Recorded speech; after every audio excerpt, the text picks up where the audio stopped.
santet Banaspati bisa membuat korbannya langsung tewas seketika.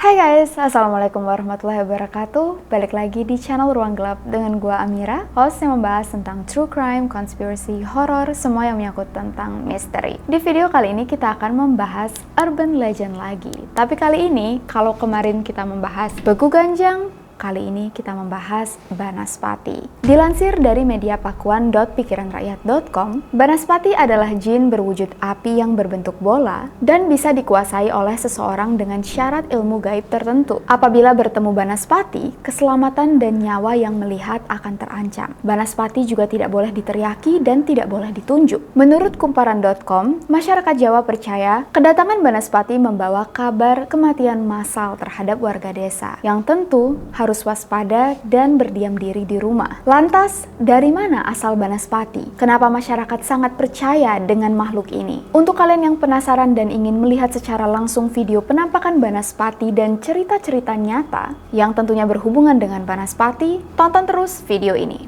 Welcome to Ruang Gelap.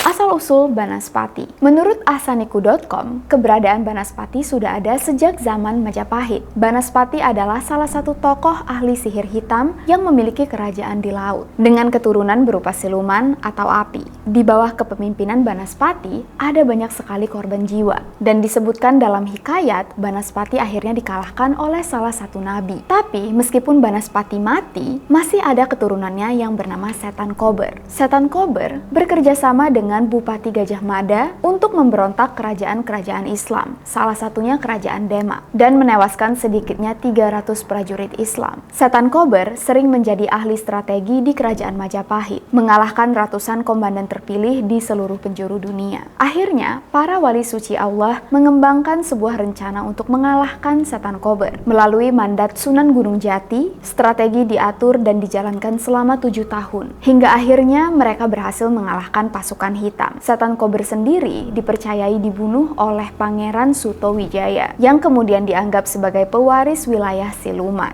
Tapi Pangeran Sutawijaya menolak dan memutuskan untuk pergi bersama wali Allah untuk kembali menyerang Majapahit lagi. Nah, keturunan Banaspati yang lain dipercayai masih tinggal di hutan Panji dan dipercayai masih memiliki kerajaan di dalam lautan. Jenis-jenis Banaspati. Pertama, ada Banaspati geni atau api. Ini adalah jenis Banaspati yang bersemayam di udara. Semakin besar ketakutan orang-orang terhadap Banaspati ini, semakin tebal juga kobaran apinya. Dipercayai energi ketakutan bisa diserap oleh Banaspati ini. Lalu kedua, ada Banaspati tanah liat. Konon, Banaspati ini lebih sering mendiam di dalam hutan dan menunggu korbannya. Biasanya menghisap darah korbannya sampai habis.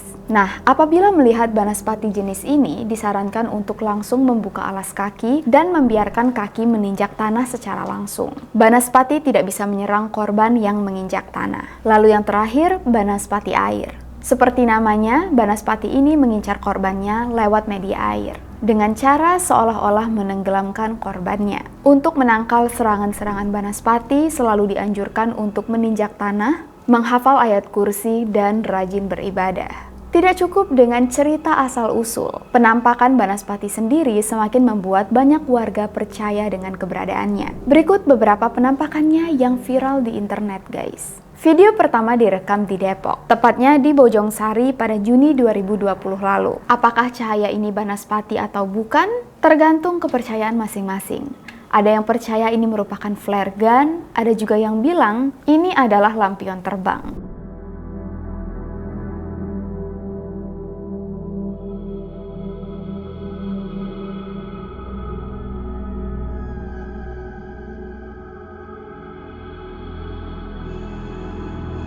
Lalu ada banyak video-video lainnya.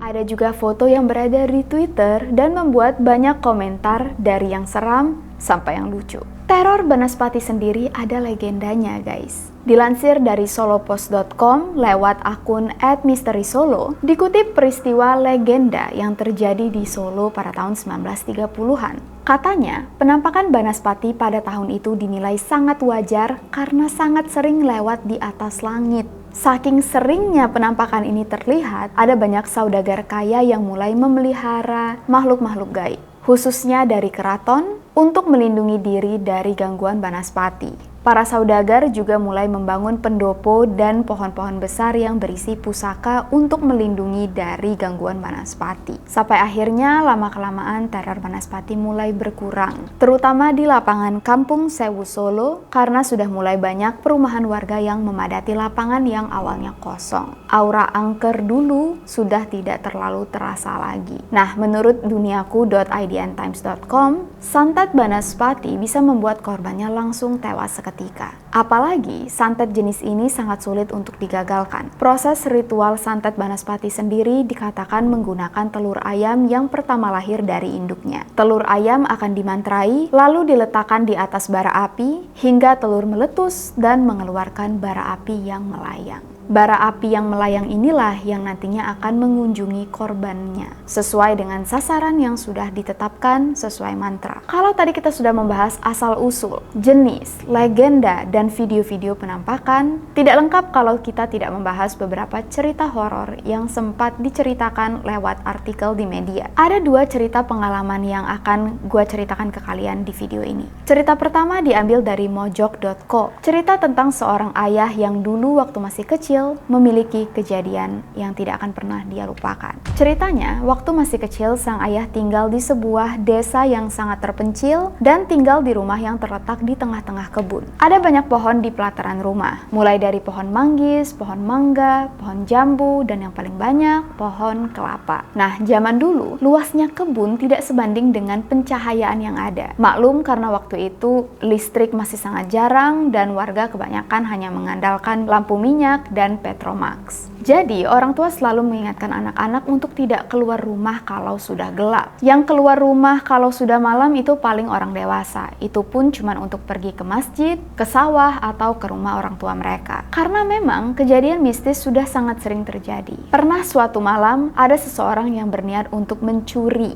buah kelapa di sebuah kebun. Tapi bukannya memperoleh hasil, si pencuri ini malah teriak-teriak ketakutan. Usut punya usut, menurut pengakuan si pencuri, ternyata dia dikejar oleh kepala banteng dengan mata merah. Cuman kepalanya aja guys, tanpa badan. Terus mengejar si pencuri sekeliling kebun. Dan kejadian seperti ini terjadi bukan hanya sekali. Sangat sering apalagi pada pencuri-pencuri. Sangat sering apalagi terhadap para pencuri. Ada yang bilang hal ini wajar karena memang setiap kebun sudah memiliki penunggunya masing-masing. Nah, di daerah ini sejak dulu, anak remaja memang biasa disuruh untuk mengairi sawah, termasuk si ayah. Tugasnya mudah dan simpel. Setiap orang akan mendapat jatah memakai pompa air. Kalau sudah selesai, harus memberikan pompa tadi ke pemilik petak sawah selanjutnya. Karena memang pompa air yang digunakan warga itu hasil patungan dari semua petani. Jadi dipakai bersama-sama secara adil dan secara bergiliran. Nah, jatah pengairan ini waktunya acak. Kadang-kadang baru dapat giliran di malam atau pagi hari. Nah, suatu malam, si ayah dapat jatah untuk mengairi sawah di malam hari. Nah, si ayah ketiduran. Waktu dia bangun, itu sudah hampir tengah malam, jadi si ayah langsung lari ke sawah untuk mengambil pompa air. Karena sudah telat, si ayah tidak bertemu dengan pemilik petak sawah yang baru menggunakan pompa sebelumnya. Begitu si ayah sampai di sawah, pompa tadi sudah ditaruh, ditinggalkan begitu saja. Nah, karena nggak mau membuang banyak waktu, si ayah langsung mengairi sawah. Malam itu, si ayah hanya membawa obor. Suasana sudah sangat gelap dan sangat sepi. Setelah pompa dinyalakan, si ayah harus menunggu 1-2 jam. Dan karena nggak tahu harus ngapain, si ayah cuma duduk di sebelah pompa sambil memperhatikan air mulai mengalir. Nggak lama kemudian, dari jauh, si ayah melihat api obor yang mendekat. Nah, si ayah tahu itu pasti pemilik petak sawah selanjutnya yang mau mengambil pompa. Nah, si ayah ini agak kesel karena dia tahu pompa ini masih jatah dia. Dia masih belum selesai selesai, jam gilirannya juga masih belum selesai. Ngapain? Pemilik petak sawah berikutnya sudah datang. Si ayah langsung siap-siap mau menegur. Tapi yang terjadi kemudian membuat si ayah langsung lari pontang-panting pulang ke rumah. Pompa yang masih menyala dia tinggalin gitu aja. Karena cahaya yang tadinya dia kira obor, ternyata adalah Banaspati. Nah, yang membuat sang ayah lebih takut lagi, di sebelah Banaspati ini ada pocong yang juga lompat-lompat. Waktu si ayah lari, Banaspati dan pocong ini juga ikut lari mengejar. Si ayah lari aja, dia nggak peduli kakinya basah, luka, pompanya masih nyala. Di dalam pikiran si ayah, dia cuma harus pulang ke rumah dan jangan sampai berseberangan atau bertemu dengan Banaspati dan pocong ini. Untunglah waktu itu si ayah sampai di rumah dengan selamat meskipun dengan napas yang terengah-engah. Dan semenjak kejadian ini, si ayah tidak pernah lagi mau mengairi sawah sendirian apalagi di malam hari. Dan ternyata kejadian ini juga bukan hanya dialami oleh si ayah. Ada banyak orang-orang lain yang juga menemui penampakan yang sama di malam hari. Gimana guys? Cukup seram? Cerita kedua berasal dari juragensipir.com. Sejak awal, Risman sudah tahu dia akan berhadapan dengan Banaspati. Jadi, suatu malam saat Risman bersiap-siap untuk melawan santet Banaspati di salah satu gudang milik Pak Anwar, Risman sengaja tidak menggunakan alas kaki dan meninjak tanah langsung. Banaspati yang datang ternyata dikirim oleh salah satu dukun yang memang sangat ahli, punya ilmu yang luar biasa. Banaspati yang dikirim berbentuk kepala yang bertaring dan dikelilingi oleh api. Awalnya beberapa Banaspati berhasil ketakutan dan pulang lagi, tapi digantikan dengan Banaspati-Banaspati yang jauh lebih tinggi kelasnya dan bersama siluman lain juga. Untungnya, dengan doa dan niat baik, Risman dan teman-teman makhluk gaibnya berhasil mengalahkan Banaspati-Banaspati dan siluman-siluman jahat yang dikirim untuk merusak bisnis Pak Anwar. Santet Banaspati berhasil dikembalikan. Jadi gak bisa dipungkirin lah ya, sosok Banaspati ini memang sudah melekat di masyarakat, mulai dari asal-usul, legenda, penampakan, dan cerita-cerita yang ada, yang tentunya memperkuat kepercayaan terhadap keberadaan makhluk ini. Kalau kamu sendiri percayakah? Pernah melihat? Pernah ada kejadian? Sampai di sini dulu pembahasan kita tentang Banaspati. Urban legend apa yang kalian ingin kita bahas di video-video selanjutnya? Tulis di komen bawah. Thank you so much untuk kalian sudah menonton video ini, dan see you guys in the next video. Please stay safe, take care, and stay alive.